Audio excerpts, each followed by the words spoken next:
Bom dia, Marcos Dantas. Bom dia, internautas, ouvintes da 95. Marcos, esse assunto ele é muito polêmico, né? Da gente estar voltando, até porque a gente está assistindo aqui em Caicó um aumento de casos. Então, isso traz insegurança para a gente, né? Eu também sou mãe, também reflito muito sobre isso, sobre essa volta que vai ser inevitável, né? E a gente quer que volte, porque não é a primeira vez que o mundo enfrenta uma pandemia. Eu acho que a gente lembra com H1N1 que a gente passou o medo, né, todo o alvoroço, e a gente aprendeu a conviver com essa ameaça.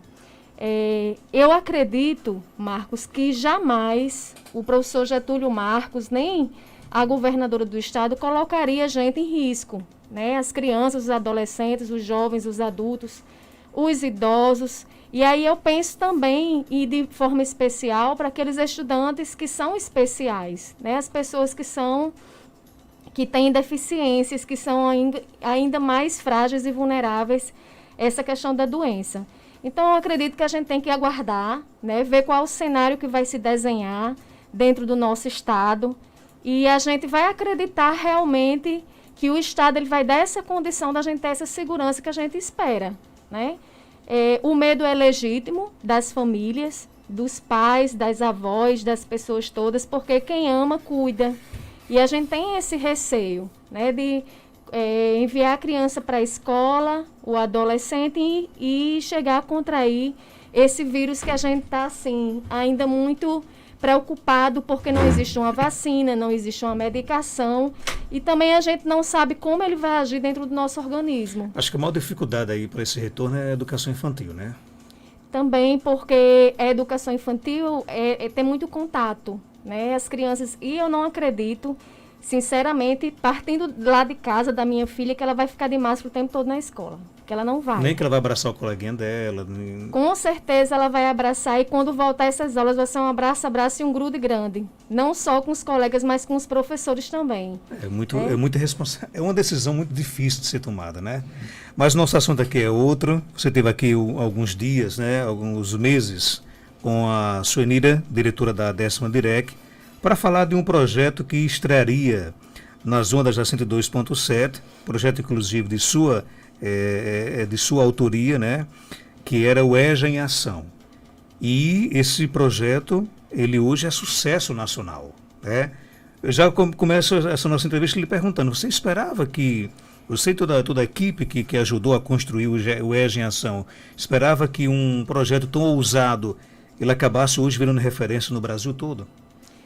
Para lhe ser bem franca, não esperava, né? Até porque o nosso intuito realmente era chegar ao estudante de EJA, fazer com que ele sentisse a escola perto, né? A preocupação de seus professores, dos demais educadores, funcionários das escolas, porque o objetivo primordial do projeto, né, do programa, foi chegar, alcançar o estudante de EJA.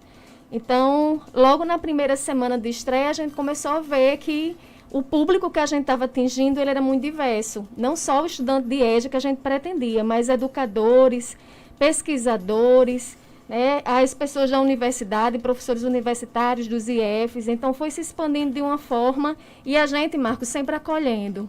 Porque esse projeto, a gente, quando pensou, seria para os professores, né, e demais profissionais da rede.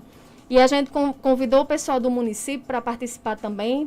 De primeira ordem seria o pessoal da rede, e foi se expandindo, e os contatos foram acontecendo, e ele foi crescendo, e para nossa surpresa ele começou a ser divulgado em âmbito nacional, né? Então hoje... E no caso, para quem está em casa nos ouvindo, de repente não conhece ainda, como é que é esse projeto? Qual é a proposta que vocês ofereceram e deu tanto certo com relação ao EJA em Ação? Pronto, a proposta inicial, né, o governo do estado, ele colocou para a gente, enquanto DIREC, em todas as DIRECs do estado, que era necessário uma ação humanitária nesses tempos de pandemia para que a gente alcançasse o estudante. Né, a gente tinha que ter esse vínculo, continuar com o vínculo com os estudantes da rede.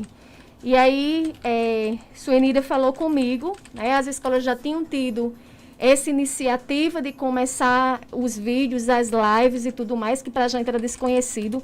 Para mim, pelo menos, era totalmente desconhecido, né? Essa possibilidade de casa fazer um contato desse.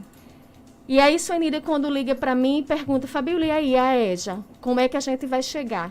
Né? Foi uma dificuldade muito grande, eu fiquei um pouco angustiada, mas aí veio aquele estalo, né? Por que não a gente pensar no passado? Porque nem sempre a gente teve essa tecnologia digital. E aí a Rádio Rural, com esse histórico de educação pelas ondas do rádio, né? Todo mundo sabe que eu sou filha de radialista, ele trabalhou até o dia de morrer. Tem uma irmã também que foi do MEB, do Movimento de Educação e Base, que era desse movimento de aulas radiofônicas. Então, eu tive essa ideia, né? Liguei prontamente para a Suenira abraçou, já ligou para a SEEC, para a professora Márcia Gugel, e aí todo esse círculo de contato foi se fazendo. E a gente veio aqui a Rural prontamente também abraçou a ideia e a gente começou. Então, o intuito inicial foi justamente esse, né? Alcançar o aluno de EJA, não pensar em questão de conteúdo, de escola, então não é uma aula que a gente promove, são círculos de cultura virtual, onde a gente está promovendo o diálogo, a interação, trazendo assuntos que são relevantes e buscando, Marcos, antes de tudo, esse apoio emocional, né, e fazer com que o estudante ele reconheça na realidade esses conteúdos que porventura a gente linke científicos, porque também são importantes, né, e tudo pautado na pedagogia freiriana.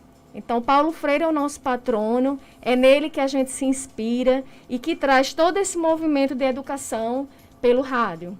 Para quem não sabe, Fabíola é filha do saudoso Moacir Maurício Dantas, que por muitos anos foi técnico aqui do todo o sistema rural de comunicação, né? Fabíola, e quando é que vocês sentiram de que realmente o programa estava dando certo? Como é que vinha o retorno, por exemplo, dos alunos, dos professores, dos ouvintes também, que de repente não eram alunos, mas também estavam interagindo com vocês? O programa, ele começou tímido, né? Apesar de ter tido um pico de audiência no primeiro programa, com a presença do senhor bispo, do professor Getúlio Marques e de Petrúcio Ferreira, que esteve conosco no dia 15 de abril, que foi o dia da inauguração, né? Do Círculo de Cultura Inaugural. Mas depois a gente viu uma queda dessa audiência, que é normal. Preocupou, né? vocês? Ele ainda ia pegar, de jeito nenhum. Não chegou a preocupar, porque... Porque o primeiro programa foi um estouro de audiência, né? Mas era de se esperar, pelos convidados que a gente tinha na bancada, né? Pelo Zoom também. Então, assim, independente de vir a audiência ou não, a gente queria saber se estava atingindo os nossos estudantes, né? O primeiro propósito foi esse. Então, a preocupação não era com a audiência do programa, mas se a gente estava realmente chegando ao nosso objetivo, que era o estudante de EJA. Então, começou aquela coisa assim, muito rápida, meteórica, né, de pessoas de outras áreas, inclusive, ligando. Eu fiquei sabendo desse programa, eu tenho interesse de participar desse movimento. E aí, como é que a gente faz? Eu disse, não tem problema, entra. E a gente foi colocando, incluindo todo mundo que se sentiu chamado a essa ação humanitária, né, da EJA, e foi incluindo nesses grupos e a gente foi desenvolvendo o programa. Primeiro, de forma muito intuitiva, né? Não vou negar eu nunca estive diante de um microfone, salvo em momentos pontuais, e me tornei uma mediadora, uma locutora de rádio, né? Digo já de antemão que não tenho essa pretensão de trabalhar na rádio. Apesar da professora Lucinete ter dito que hoje no projeto dá para formar uma rádio com os locutores e professores que o projeto descobriu, né? Verdade. Lucinete é a rainha do rádio, que a gente chama, né? É a nossa professora radiofônica do tempo do MEB, a quem eu mando um abraço bem carinhoso agora, também para a equipe da DIREC. Eu me empolguei tanto falando que não lembrei de mandar esse abraço, né? Para a Suenira, para a Vera e para os meus colegas que estão lá conosco nesse tempo de pandemia. A gente está em recesso agora, Marcos.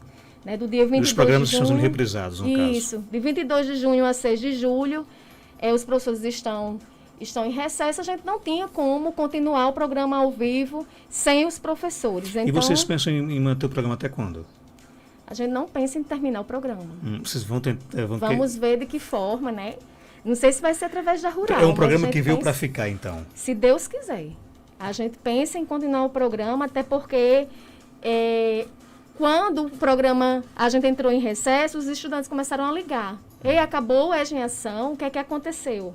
Por mais que a gente tenha divulgado nos programas anteriores que havia o recesso, mas eles estão sentindo falta. Isso é bom, né? Com certeza. E hoje vocês conseguem, inclusive, unir ao rádio todas as tecnologias, por exemplo, convidados que não podem estar ao vivo nos estúdios entram através de plataformas virtuais. É realmente um mix de tecnologia, um programa só, né? É, reinvenção de Freire, né? Reinvenção. E aí a gente agradece novamente a Rádio Rural, porque a gente consegue através da rádio, né? Já era uma expertise que vocês tinham, que vocês têm, e que a gente conseguiu também entrar dessa forma através das ondas da internet, né? O programa, no caso, ele não vale como conteúdo programático, né? O programa é o seguinte, nós não temos a intenção prioritária do conteúdo, mas a gente, claro que está trabalhando, né? O que é que a EJA preconiza, né? O que é que a EJA, lá na LDB, em todas as legislações que falam de EJA, ela diz que o conteúdo ele deve ser contextualizado, deve ser ligado ao mundo do trabalho, à questão da saúde pública, todo um contexto real e não desvinculado desse cotidiano do estudante. Então, o programa ele continua nessa proposta, Marcos. Né? Ele vem trazendo esse conhecimento científico construído, né, socialmente, pelo tempo, pela história, e aliando ao que a gente tem de mais cotidiano. Então, o estudante ele vai se achando, vai se encontrando. Por exemplo, o programa da áreas de exatas, né, de ciências naturais e matemática, ele trouxe a questão do drama, da dramaturgia, né, uma história que é contada com a família seridoense, e ali os fenômenos da física, da química, da biologia, da matemática, são explicados com fatos cotidianos. Então, a gente está trabalhando o científico, né, e também o popular. E Paulo Freire trazia muito isso. Não existe um saber diferente, aliás, não existe um saber maior do que o outro, existem saberes diferentes. Então, é isso que a gente está trazendo, considerando o saber que o estudante já tem, né, independente de tempo de pandemia ou não, isso já é uma premissa da própria EJA.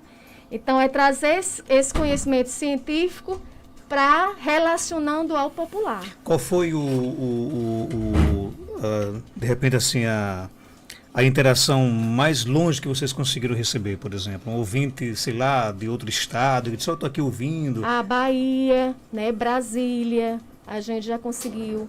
Inclusive, então, o projeto, ele ultrapassou fronteiras, né? Ultrapassou fronteiras, não existe mais. Inclusive, a partir dessa experiência, a gente já foi convidado para participar de lives, que tem até gente de outros países, né? Então, ele tá, e toda vida que a gente fala sobre ele, expande mais ainda, porque a pessoa gostou da experiência, quer saber mais, entra em contato conosco. Então, professores de Alagoas, né, de outros estados do Brasil, vêm buscando mais informações sobre a experiência, inclusive porque achou interessante e quer como alternativa para a sua localidade. Quais são os próximos desafios?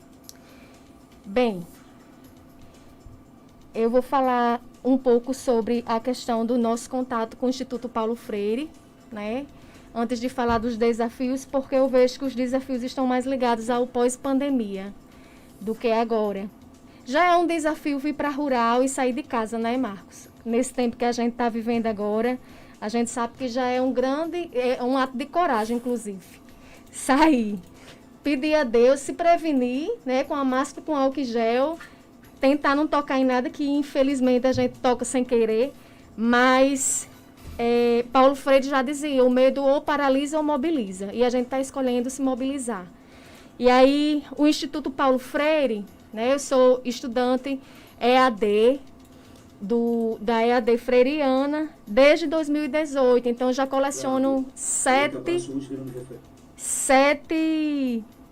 certificados. 7 é conto de mentiroso, mas não é mentira. Eu estou no 8º curso, mas eu não recebi ainda o certificado. Então, uma média de 2 ou 3 cursos por ano, né, que eu tenho feito. E aí, no dia 23 de abril, a gente já tinha lançado o programa. Eu tomei coragem, entrei em contato com eles. E, para minha surpresa, o professor Paulo Roberto Padilha respondeu, né? E ele ficou muito entusiasmado com o programa, até porque a experiência mais famosa de Freire foi em Angicos. Então, alguém do sertão do Seridó entrando em contato com o Instituto em São Paulo, falando da reinvenção de Paulo Freire em um programa de rádio.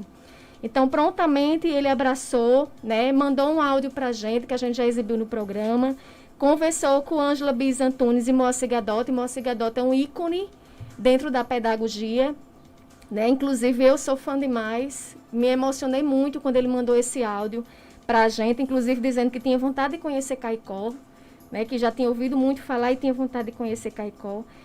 E aí eles mandaram esses áudios para a gente, né, apoiando o projeto, dizendo que conhecia, que já estava conhecendo. Todas as reportagens que saem do projeto eu também envio para o Instituto, para que eles tenham esse conhecimento. E aí o projeto, ele toma como uma direção também a decolonização do currículo. O que é isso, né? Desde que o Brasil foi colonizado pelos portugueses, a gente vem cumprindo um programa educacional muito ligado à questão de superioridade, de raça, né, de credo, de tudo mais. E a gente tem tentado, apesar de ter as leis dizendo que a escola é laica, né, que a escola é aquilo, que a gente não tem que ter preconceito, mas isso ainda perdura porque está muito misturado com a nossa cultura.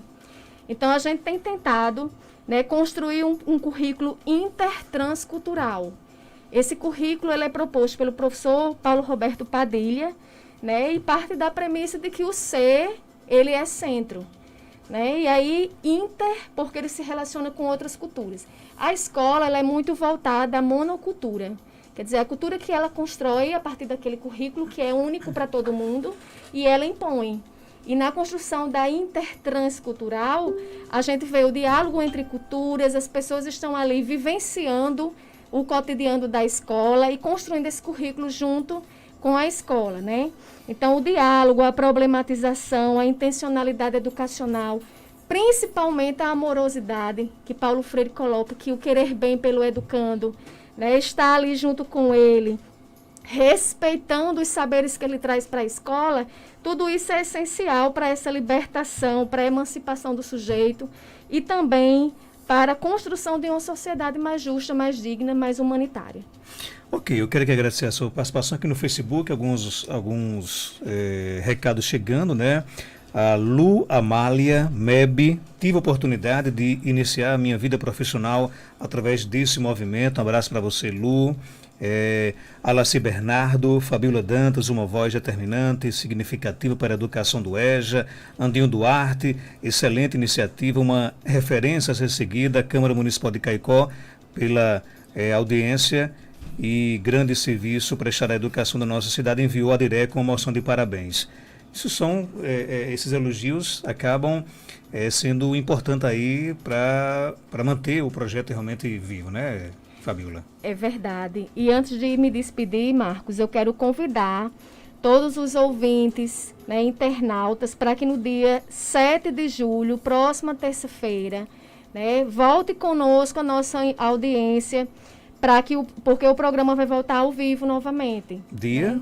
Dia 7 de julho. 7 de julho, das 18h40 às 18h50 às 19h40. Na 102,7 FM. 102,7. Então, a gente vai voltar. Como nós não temos como tirar os professores do recesso agora para planejar os programas, e a gente respeita demais esse momento deles, né? Então, esses 4 primeiros programas serão de retomada da EJA, do projeto, né, da EJA. Então, primeiro nós vamos trabalhar a questão da educação popular, né, EJA é educação popular, o trabalho de base na construção da cidadania. Vamos ter uma convidada de Brasília, que foi do MEB, né, Graça Dantas. O segundo vai ser com o próprio professor Roberto Padilha, é imperdível, certo? O Instituto Paulo Freire vai estar ao vivo conosco pelo Zoom, juntamente com a professora Márcia Gurgel, falando sobre o esperançar na EJA, que é importante porque, Marcos, uma das coisas mais importantes que aconteceram foi justamente a visibilidade dada à educação de jovens e adultos, que nunca teve, inclusive nesse governo, né, que eu falo em âmbito federal, ele é totalmente invisibilizado. O terceiro programa vai ser sobre comunicação, a relação da comunicação e educação, né? E o quarto programa vai ser sobre as experiências de EJA pelo Rio Grande do Norte em tempos de pandemia com a nossa querida Elisa Araújo. Então, essa semana que vem está imperdível o programa, principalmente para os nossos educadores. Ok, parabéns por esse projeto. Esse é o nome que quero aqui parabenizar todos os envolvidos e obrigado pela sua participação, Fabiola. Eu agradeço, bom dia.